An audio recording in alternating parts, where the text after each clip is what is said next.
자, 날씨는 추워졌지만 우리 마음은 따뜻해지는 시간이 되시기를 바랍니다. 하나님의 말씀으로 훈훈한 풍성한 이 성령으로 충만해서 이 시간 이 예배당이 훈훈해지는 그런 시간이 되기를 바라는 마음이 있습니다. 우리 성경 말씀 로마서 보겠습니다. 로마서 8장 29절에서 30절 말씀을 보겠습니다. 로마서 8장 29절에서 30절 말씀을 우리 다 같이 함께 읽도록 하겠습니다. 시작. 하나님이 미리 아신 자들로 또한 그 아들의 형성을 본받게 하기 위하여 미리 정하셨으니 이는 그로 많은 형제 중에서 맏아들이 되게 하려 하심이니라. 또 미리 정하신 그들을 또한 부르시고 부르신 그들을 또한 의롭다 하시고 의롭다 하신 그들을 또한 영화롭게 하셨느니라. 자, 오늘 이 본문 말씀을 중심으로 영적으로 성숙한 자의 모습에 대해서 말씀을 살펴보기를 원합니다.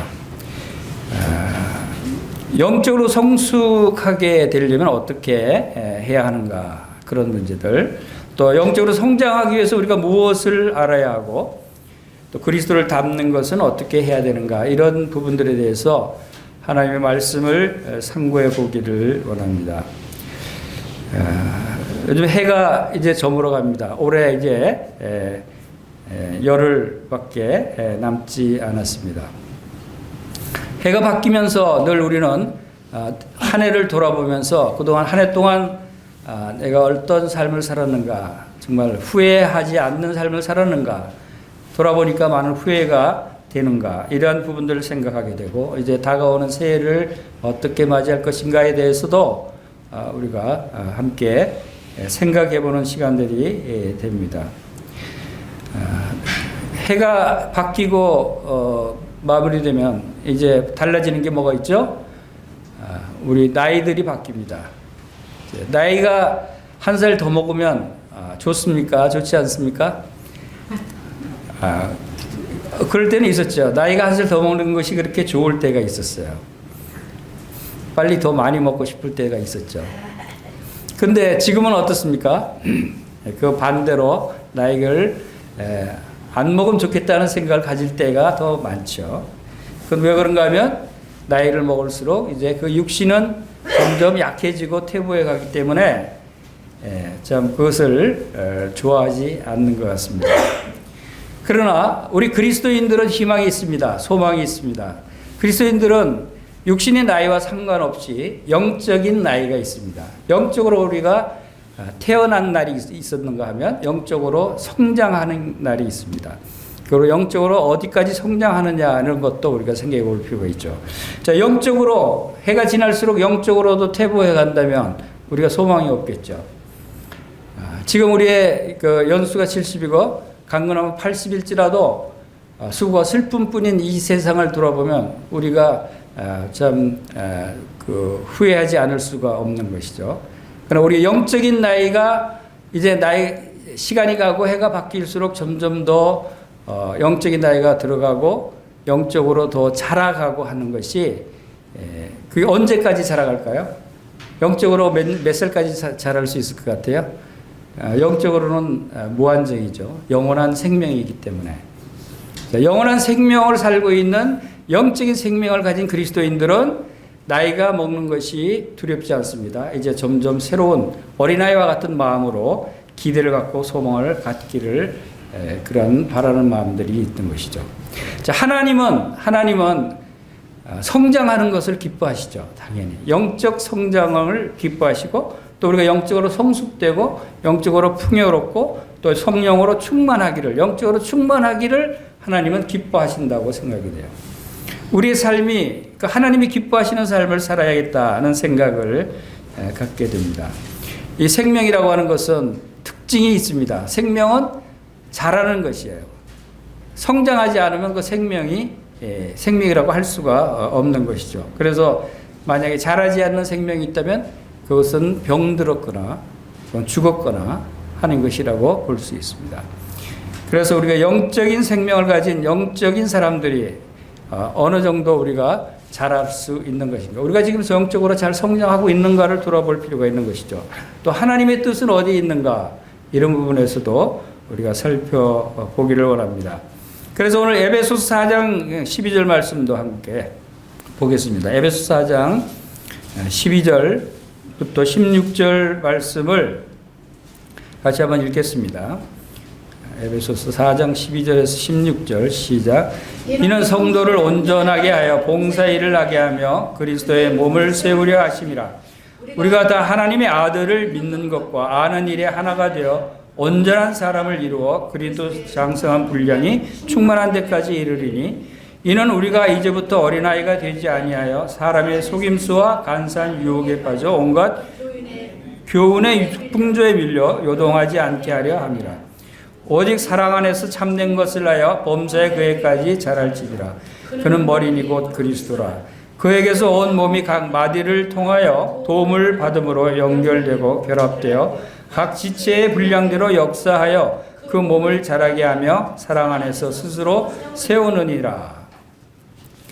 자, 이 말씀을 통해서 우리는 영적 성숙이 왜 필요하고, 영적 성숙은 어떻게 할 수 있는 것이고, 영적 성숙의 목표는 무엇인가 하는 이 부분들을 다 알 수 있어요. 그리고 본문 말씀이 로마서 8장 29절, 30절 말씀하고 또 에베소서 4장 12절에서 16절 이 말씀 두 군데 말씀을 통해서 영적 성숙에 대한 여러 가지 사항들을 우리가 확인할 수 있다는 것을 보게 됩니다. 먼저 영적 성숙의 필요성을 우리가 살펴보면 왜 영적으로 성숙해야 되는가, 그 말씀을 살펴보겠습니다. 먼저 왜 우리가 영적으로 성숙해지고 영적으로 자라가야 되죠? 우리는 생명이 있기 때문에.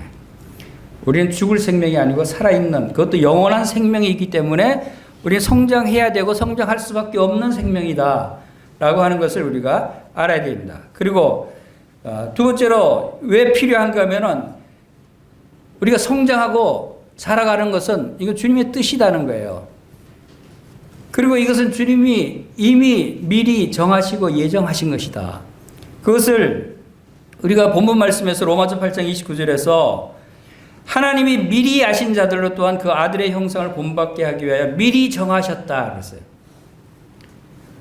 아들의 형상을 본받게 하기 위해서 미리 정하셨다 그랬거든요. 미리 정하신 목적이 뭐야? 아들의 형상을 본받게 하기 위해서. 아들의 형상을 본받는다는 것이 영적으로 우리가 아들의 형상에까지 이르르기를, 성장하기를 원한다는 뜻입니다. 영적 성숙의 목표가 여기 나와 있어요. 하나님이 우리를 지으실 때 바로 하나님이 갖고 계신 목적이 있어요. 왜 우리를 창세전부터 우리를 예정하시고 정하시고 우리를 부르시고 부르신 우리를 의롭다 하시고 의롭다 하신 우리를 또한 영화롭게 하셨다고 하셨을까요? 왜 이렇게 창세전부터, 이 세상을 창조하기 전부터 하나님의 마음속에 여러분들을 마음에 품고 정하신 뜻이 있어요. 목표가 있어요. 그게 뭐냐면 아들의 형상을 본받게 하기 위해서 여러분들을 지으셨다는 거예요. 아들 누구예요? 예수 그리스도. 예수 그리스도의 형상을 본받게 한다는 것은 예수 그리스도와 닮게, 예수 그리스도와 같은 형상으로 성장하게 하기 위해서 여러분들을 지으셨다는 거예요. 이것이 영적 성장의 최종 목표입니다. 우리가 어디까지 성장해야 되나요? 우리가 영원토록, 천국에 가서도 영원토록 성장하리라고 저는 생각합니다. 성장할 거예요. 어느 단계까지 성장해요? 바로 아들의 형상, 예수 그리스도의 그 모습까지, 그 형상까지 자라가게 하시는 것이 하나님의 뜻이다 하는 것을 보게 됩니다. 그리고 또 영적 성숙의 세 번째 필요성은 뭐냐면 에베소 4장 12절에 그리스도의 몸을 세우려 하심이라 그랬어요. 그리스도의 장성한 분량에 충만한 데까지 이르게 하시는데 어떻게 해요? 왜요? 왜 그렇게 해야 되냐면 그리스도의 몸을 세워야 되기 때문에. 자, 여기서 우리는 영적 성장이 우리 개인의 문제가 아니라는 거예요. 개인적으로도 성장해야 되지만 교회적으로도 성장해야 한다는 것을 강조하고 있는 거예요. 그것은 그리스도의 몸은 뭐예요? 그리스도의 몸은 교회예요. 예수 그리스도의 형상을 본받게 하기 위해서 우리를 미리 정하시고 지으셨는데 예수 그리스도는 그 몸은 바로 교회다. 그리스도의 몸을 세우려 하시다. 교회를 세우게 하기 위해서 바로 장성한 분량에까지 성장하게 하셨다는 것을 우리가 알 수 있습니다. 그리고 그것도 온전히 세우고 또 14절 에베소 4장 14절에 보면은 온갖 교훈의 풍조에 밀려 요동하지 않게 하려 함이라. 왜 우리가 영적으로 성장해야 되냐면 이 세상 얼마나 악해요. 이 세상 얼마나 풍파가 많아요. 얼마나 유혹하는 것들이 많고 악한 것들이 많고 우리를 혼돈하게 하는 것들이 많아요. 그런 것들에서 흔들리지 않고 요동하지 않게 해서 우리는 성장해야 된다는 거예요. 우리 성숙해야 되는 거예요. 성숙한 자의 특징은 바로 이런 요동하지 않는 것이다 하는 것입니다. 그리고 두 번째로 이제 또 영적 성숙은 그럼 어떻게 할 수 있느냐? 이런 필요성에서 우리는 꼭 성장해야 된다는 사실을 알게 되죠. 그러면 어떻게 하느냐? 그 방법도 여기 우리가 읽은 본문 말씀과 여기 에베소 4장 말씀에 다 기록이 되어 있다는 것입니다. 그것은 13절에 보면은 에베소 4장 13절에 어떻게 그리스도의 장성한 분량에 충만할 때까지 이르느냐면 13절에 우리가 다 하나님의 아들을 믿는 것과 아는 일에 하나가 되어. 자, 이것이 영적 성숙의 방법이에요. 어떻게 영적으로 성숙할 것인가? 영적으로 성숙할 것인가? 영적으로 성숙하기 위해서 뭐 성경 말씀을 뭐 최소한 100장을 달달달 외워야 된다. 뭐 이런 게 아니에요. 뭐 선한 일을 1000번씩 해야 된다. 이런 게 아니에요. 그게 그런다고 성숙한다는 것이 아니에요. 하나님이 원하시는 영적 성숙한 방법은 믿음과 아는 것이에요. 그래서 하나님의 아들을 믿는 것, 예수 그리스도를 믿는 믿음으로 성숙해질 수 있다는 거예요. 그럼 나 예수님 믿는데 왜 성숙이 안 되지? 이런 생각이 들죠? 다 예수님 믿잖아요.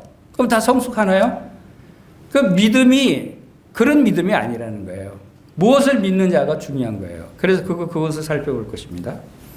그리고 믿고 아는 것이 바로 성숙의 방법이고, 그 다음에 15절에 보면은 사랑 안에서 참된 것을 하여 범사에 그에까지 자랄지라. 사랑 안에서 참된 것을 해야 자란다는 거예요. 사랑 안에서. 우리가 참된 것, 선한 일을 할지라도 사랑 안에서 해야 된다 하는 것도 여기서 말씀해 주고 있죠. 그리고 16절에 보면은 중요한 얘기가 그에게서 온몸이 각 마디를 통하여 도움을 받음으로 연결되고 결합되어 각 지체의 분량대로 역사하여 그 몸을 자라게 한다 그랬어요. 그 몸을 자라게 한다는 게 어떻게 해요? 서로 도움을 받고 연결되고 결합된다. 이게 무슨 뜻이에요? 몸에는 각 지체들이 있죠. 각 지체들이 서로 결합되고 하나로 연합되고 해서 지체의 분량대로 역사해야 그 온 몸이 온전히 자라요. 몸이 성장하는데도 아예 팔만 그냥 계속 쭉쭉쭉 자라고 다리는 안 자라면 어떻게 해요? 기형이 되죠. 어느 지체 한 곳만 자라면 안 돼요. 같이 협력해서 연합해서 같이 자라야 된다. 그래야 그리스도의 몸인 교회가 영적으로 성장하고 성숙해질 수 있다 하는 것을 말씀하고 있는 것이죠. 그래서 이 에베소 4장 말씀은 개인적인 성장뿐만 아니라 교회의 성장에 관련해서도 우리에게 중요한 교훈을 주고 있다고 봅니다. 그리고 세 번째 영적 성숙의 그러면 최종 목표는 무엇인가? 영적 성숙의 목표는 우리가 여기서 13절에 보면은 그리스도의 장성한 분량이 충만한 데까지라고 말을 했어요. 이것이 우리의 목표일 수 있어요. 그리스도의 장성한 분량이 충만한 데까지. 그리고 또 15절에 범사에 그에게까지, 예수 그리스도에게까지. 그리고 로마서 8장 29절에서는 아들의 형상을 본받는 것까지. 아들의 형상을 본받는 것. 그리고 30절에 가서는 우리를 부르시고 의롭다 하시고 또한 의롭다 하신 그들을 또한 뭐 하셨다고요? 영화롭게 하셨다. 여기가 굉장히 중요한 부분이에요. 영화롭게. 영화롭게 되는 것이 최종 목적이 될 수 있어요.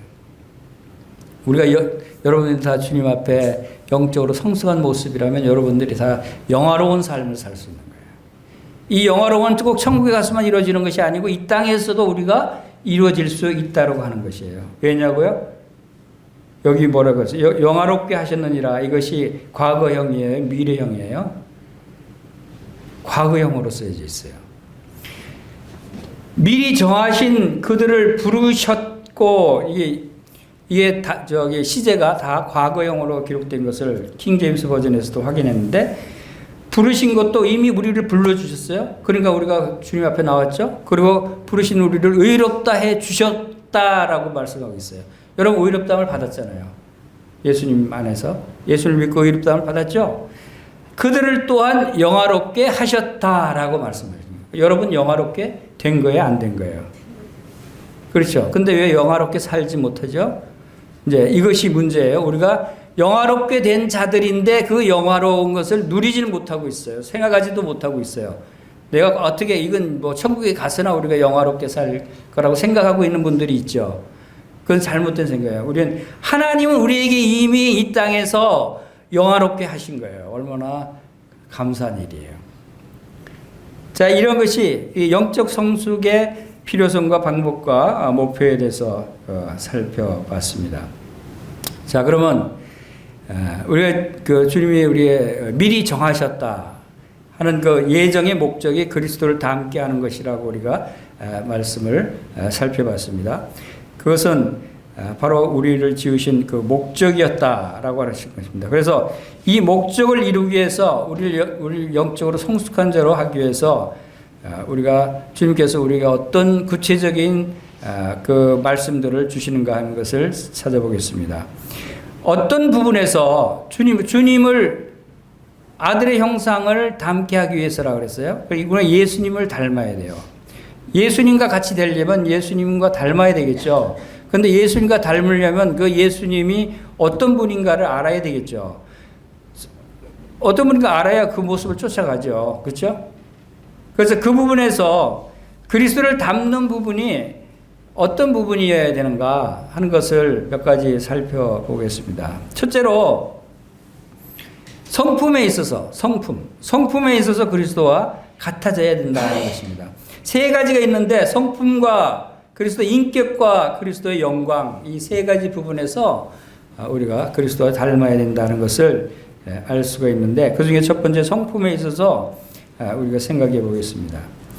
자, 예수 그리스도는 왜 이런 말씀 예수 그리스도 성품을 닮아야 하냐면 예수 그리스도는 하나님이시다는 사실이에요. 하나님의 본체이시고 하나님이시기 때문에 우리가 그분의 성품을 담는다는 것은 바로 하나님의 성품을 담게 된다는 것입니다. 베드로전서 1장 3절에 거듭나게 하사 산 소망 있게 하시며 라고 하는 말씀이 있습니다. 거듭나게 하사 우리를 거듭나게 하셨다. 이런 표현이 나옵니다. 태어난 자다. 우리는 거듭난 자라고 하는 것은 다시 태어난 자라는 뜻이죠. 그러니까 태어났다고 하는 것은 지음을 받은 자와 태어났다는 자의 뜻이 뭐가 다르죠? 태어났다고 하는 건 뭔가 더 있는 것 같아요. 그렇죠? 여러분 하나님의 지음을 받은 자입니다가 좋습니까? 하나님께로부터 태어난 자입니다가 좋습니까? 자, 이 태어난 자라고 하는 것이 좀 더 친밀한 감이 있지 않아요? 왜냐하면 태어났다고 하면 그 아버지로부터 태어난 자는 아버지의 형상을 입고 태어난 것이죠. 근데 지음을 받았다 그러면 아버지와 전혀 다른 존재로 지음을 받을 수도 있어요. 그렇죠? 짓기만 했다면. 그러니까 지음을 받았다는 말보다는 태어난 자다 하는 것이 더 우리로 하나님과 가까이 생각하게 하는 말씀이다 하는 것입니다. 그래서 이것이 이 성품에 있어서 우리가 성품이 왜 하나님의 성품이고 예수님의 성품과 같아질 수밖에 없냐면 생명과 경건에 속한 모든 것을 우리에게 주셨다 그랬어요. 그래서 생명과 경건에 속한 모든 것을 우리에게 주셨다는 것은 바로 태어났다. 예수 그리스도 안에서 하나님의 자녀로 다시 태어난 자다라고 하는 사실이 굉장히 중요합니다. 그래서 우리가 신의 성품에 참여한 자가 됐다는 말이 있는 것입니다. 그래서 우리는 만약 육신이 처음 태어날 때는 보통 육신을 보고 누구 닮았다 그러죠? 아버지 닮았다 그러죠? 근데 엄마 닮았다는 얘기는 안 하나요? 대부분 이제 아버지를 닮았다 그럽니다. 근데 거듭날 때 우리는 거듭난 사람은 누굴 닮았을까요? 예수님을 닮은 자로 거듭나는 것입니다.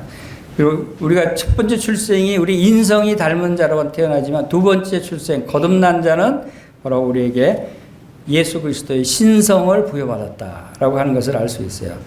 그래서 바로 이 성품 문제에 있어서 신성을 부여받은 하나님의 성품을 부여받은 자다라는 것을 알 수 있죠. 두 번째로 우리 인격 부분에 있어서 예수 그리스도를 본받은 자로 다시 태어났다고 하는 것입니다. 예수 그리스도는 어떤 분인가를 잘 알 때 우리는 그분의 모습과 닮아질 수 있죠.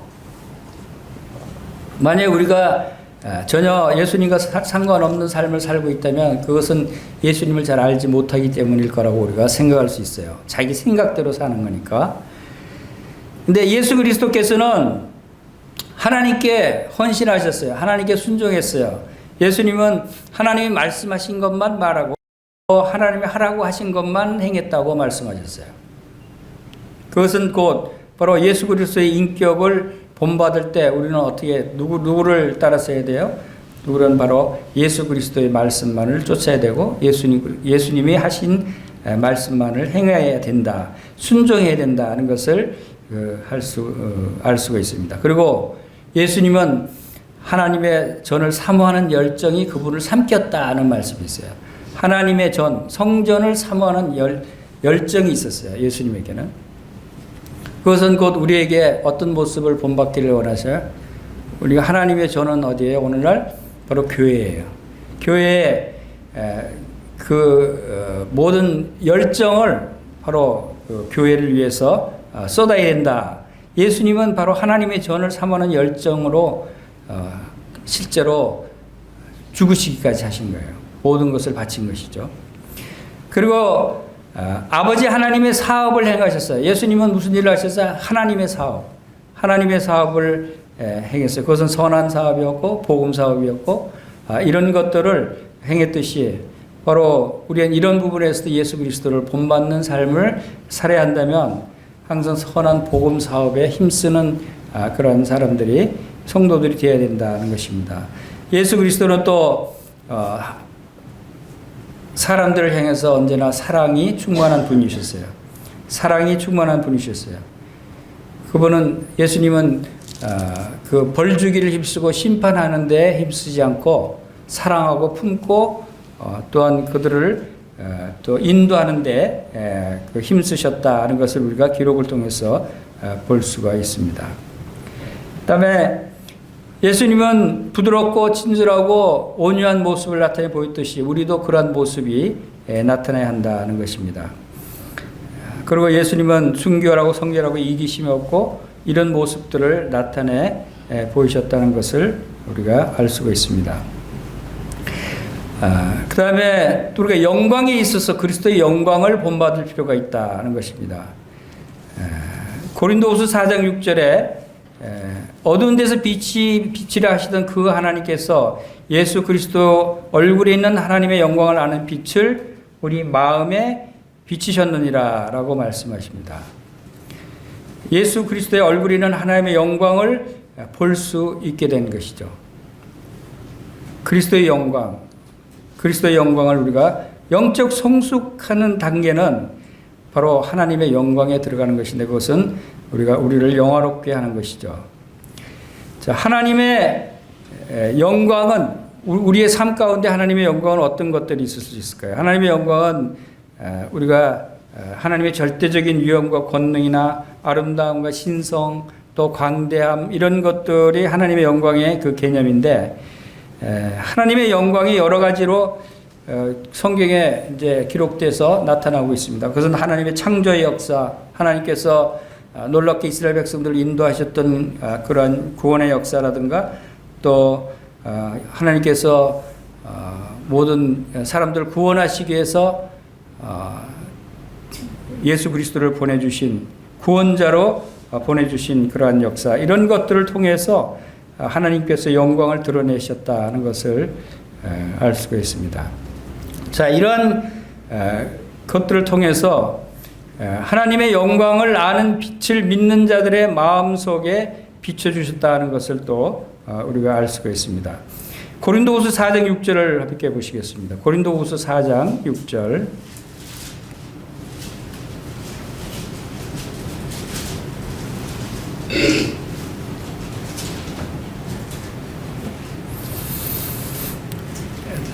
자, 어두운 데서 빛이 비치라 하시던 그 하나님께서 예수 그리스도의 얼굴에 있는 하나님의 영광을 아는 빛을 우리 마음에 비치셨느니라. 영광을 아는 빛을 우리 마음에 비춰주셨다라고 말씀하십니다. 우리는 하나님의 영광을 알게 됐습니다. 그 안에 들어가게 된 것이죠. 고린도후서 3장 18절에 가서는 우리가 다 수건을 벗은 얼굴로 거울을 보는 것 같이 주의 영광을 보며 그와 같은 형상으로 변화해서 영광에서 영광에 이르니니 곧 주의 영으로 말미암음이라 라고 말씀하십니다.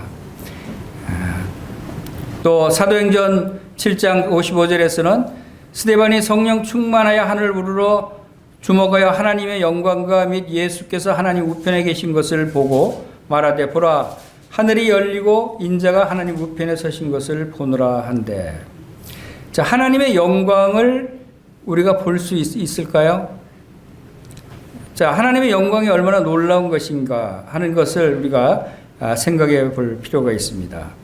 골로새서 1장 27절에서는 하나님이 그들로 하여금 이 비밀의 영광이 이방인 가운데 얼마나 풍성한지를 알게 하려 하심이라. 이 비밀은 너희 안에 계신 그리스도시니 곧 영광의 소망이니라 그랬어요.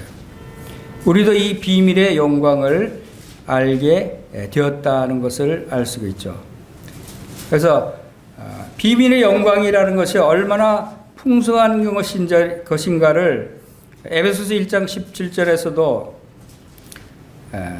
지혜와 계시의 영을 너에게 주사 하나님을 알게 하시고 너희 마음의 눈을 밝히사 너희 그의 부르심의 소망이 무엇이며 성도 안에서 그 기업의 영광의 풍성함이 무엇이며 이러한 것들을 알게 하시기를 구하노라라고 말씀을 하신 것을 볼 수 있습니다. 이런 말씀들을 볼 때 영광의 풍성함이 무엇인가를 우리가 안다고 하는 것, 이것은 매우 중요한 일이다라고 하는 것입니다. 이것이 영광을 아는 빛을 우리 안에 비춰주셨다고 하는 것을 보게 됩니다. 그 다음에 하나님의 영광에 들어가는 길에 대해서, 그러면 영광에 들어가기 위해서 어떻게 해야 하는가, 이런 것들을 우리가 고린도후서 4장 6절에서 보면 어두운 데서 빛이 비치라 하시던 그 하나님께서 예수 그리스도의 얼굴에 있는 하나님의 영광을 아는 빛을 우리 마음에 비추셨느니라 라고 말씀하고 있습니다. 하나님께서 우리에게 예수 그리스도 얼굴에 있는 하나님의 영광을 아는 빛을 비춰주셨다라고 하셨어요. 그렇기 때문에 그 빛을 반사하고 복음을 나눠주고 영광을 드러내고 우리 주 예수 그리스도를 선포하는 것이 바로 우리의 사명이다라고 하는 것을 알 수가 있습니다. 자, 하나님을 아는 지식이 있어야 됩니다. 하나님의 영광에 들어가기 위해서 하나님이 어떤 영광을 우리에게 허락하시는가 하는 것은 바로 이 하나님을 아는 지식이 우리에게 필요합니다.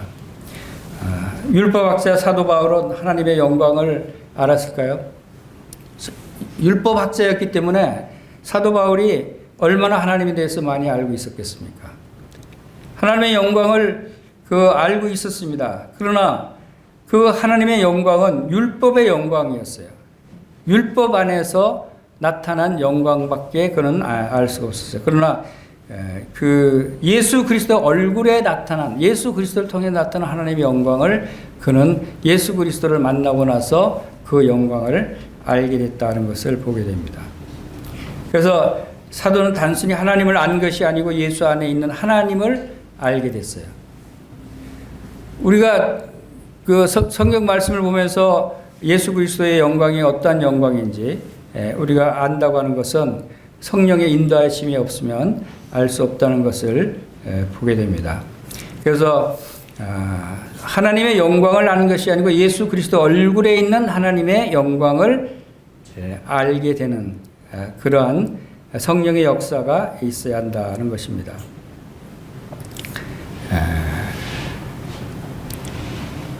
그 다음에 그 예수 그리스도의 공적 사역을 통해서 얼마나 풍성하게 하나님의 신성이 나타나고 있는가 하는 것을 우리가 생각해 볼 수가 있어요. 예수 그리스도 그분은 참 귀신을 쫓아내는 그런 능력을 행하셨죠. 죽은 자를 불러 일으키시는 능력을 행하셨어요. 또 사람들 사이에 어떻게 거하셨습니까? 예수님은 참 농부들 사이에 그런 농부들이 입는 작업복을 입고 다니시기도 하고 가난한 자들과 함께 하시기도 하고 제자들을 발을 씻겨 주시고 이러한 그 겸손하신 모습을 예수님이 행하신 것을 우리가 보게 됩니다. 요한복음 13장에서는 예수님이 이제 그 제자들의 발을 씻기는 장면을 우리가 보게 되는데 예수님은 허리를 굽혀서 고개를 숙여서 천사들이 무엇을 하는지 보며 사람들을 찾아가시는 것을 싫어하지 않는 그러한 모습, 이러한 겸손하시고 긍휼을 베푸시고 아비가 자신을 불쌍히 여긴 같이 겸손한 모습을 나타내 보이신 예수님의 모습도 우리가 알 수가 있습니다. 자, 예수님께서 고난을 통한 영광을 우리가 생각해 보면 우리 히브리서 2장 함께 보겠습니다. 히브리서 2장 9절에서 10절 말씀 보겠습니다.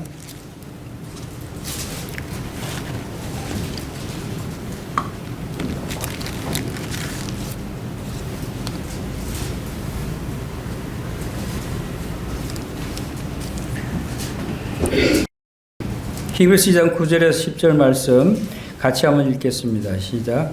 오직 우리가 천사들보다 잠시 동안 못하게 하심을 입은 자 곧 죽음의 고난 받으심으로 말미암아 영광과 존귀로 관을 쓰신 예수를 보니 이를 행하심은 하나님의 은혜로 말미암아 모든 사람을 위하여 죽음을 맛보려 하심이라. 그러므로 만물이 그를 위하고 또한 그로 말미암은 이가 많은 아들들을 이끌어 영광에 들어가게 하시는 일에 그들의 구원의 창시자를 고난을 통하여 온전하게 하심이 마땅하도다. 예수 그리스도의 그 고난을 통한 영광을 우리가 바라볼 수 있습니다. 예수님은 죽음의 고난을 받으시고 또 그것을 통해서 영광과 존귀로 관을 쓰셨다는 것을 우리가 봅니다. 그 구원을 통해서 구원의 창시자를 고난을 통해서 온전하게 하심이 합당하도다. 자, 베드로전서 4장 16절에서는 만일 그리스도인이 고난을 받으면 부끄러워하지 말고 도리어 그 이름으로 하나님께 영광을 돌리라. 자, 주님은 고난을 통해서 온전하게 되셨어요. 또 우리 그리스도인들은 고난을 통해서 하나님께 영광을 돌리라고 말씀을 하십니다. 베드로후서 1장 12절에서는 고난을 받되 부끄러워하지 아니하면 내가 믿는 자를 알고 내가 의탁한 것을 끝까지 그가 지키실 줄을 확신함이라는 말씀을 봅니다. 이 고난을 통해서 주님께서 친히 영광을 받으시고 존귀로 관을 쓰셨다는 것을 우리가 보게 되죠. 또한 예수님의 모습을 통해서 예수님의 죽으심을 생각해 보면 예수님의 그 죽으심이 우리에게 어떤 의미가 되는 건지 또 예수님의 그 죽으심이 무엇을 우리에게 말씀해 주고 있습니까? 그것은 바로 사랑입니다. 예수님이 우리를 사랑하시는 그 사랑이 죽음을 통해서 선명하게 나타나셨다는 것입니다. 예수님이 어떤 분입니까? 예수님은 하늘에서 오신 분이셔요. 하늘 천군 천사들을 다 불러 그들을 멸하실 수도 있는 그러한 능력의 하나님의 아들이 왜 십자가에서 힘없이 죽으셨을까요? 그것은 바로 여러분들을 사랑하고 모든 이 세상 사람들을 사랑하는 그 사랑 때문에 바로 이렇게 죽음을 당하셨다는 것입니다. 이것은 우리가 진정한 사랑이 무엇인가를 우리에게 보여주는 것입니다. 그것은 하나님의 사랑은 자신을 죽음에까지 내어주는 그 이타적인 사랑, 바로 죽음보다 강한 사랑이다라고 하는 것을 우리가 알 수 있습니다. 그래서 마음을 다해 목숨을 다해 한 사랑이 바로 예수님의 사랑이다. 하나님이 우리를 사랑하시되 그렇게 사랑하셨어요. 그래서 우리에게 무엇을 우리 어떻게 얼마나 큰 사랑을 하나님을 사랑하라고 하시는가요? 마음을 다해서 목숨을 다해서 뜻을 다해서 주 너희 하나님을 사랑하라고 말씀을 하십니다. 왜 우리가 그렇게 사랑해야 됩니까? 하나님이 그렇게 사랑을 해 주셨어요. 본을 보여 주셨어요. 그 본을 우리가 쫓아갈 수밖에 없는 것입니다. 우리가 하나님을 사랑한다고 하면서 마음을 다하지 않고 목숨을 다하지 않고 뜻을 다하지 않고 사랑한다고 말만 하는 것은 그건 하나님이 보실 때는 진정한 사랑이 아닐 수 있다는 것이죠. 그러한 것을 하나님께서 말씀하시는 것입니다. 그래서 하나님의 사랑이 선명하게 우리에게 계시된 그러한 것은 바로 십자가였다는 것을 보게 되고 또 하나님의 공의를 우리가 생각해 보면 하나님의 공의는 죄를 다루시는 공의입니다. 하나님의 공의는 죄에 대해서는 용서하지 않는 것입니다. 죄의 값을 갚지 않으면 용서하지 않는 것입니다. 하나님이 죄를 용서하신다고 하는 것은 죄의 값을 대신 갚아주셨다는 것이 전제되어 있기 때문에 우리의 죄를 용서하실 수 있는 것입니다. 하나님은 그냥 용서해 주시지 않으셔요. 그것이 바로 하나님의 아들 예수 그리스도께서 자신이 친히 죄의 값을 갚아주신 그 대가가 우리로 하여금 바로 용서를 받을 수 있는 그러한 근거가 되는 것입니다. 그리고 예수 그리스도의 부활에 대해서 우리가 생각해 볼 때 바로 하나님의 영광이 드러나는 것을 우리가 보게 되죠. 예수 그리스도의 부활로 말미암아 이제 모든 것을 사망을 이기시고 하늘로 승천하셔서 하나님 계신 곳으로 올라가셨다는 것을 보게 됩니다. 자, 하나님의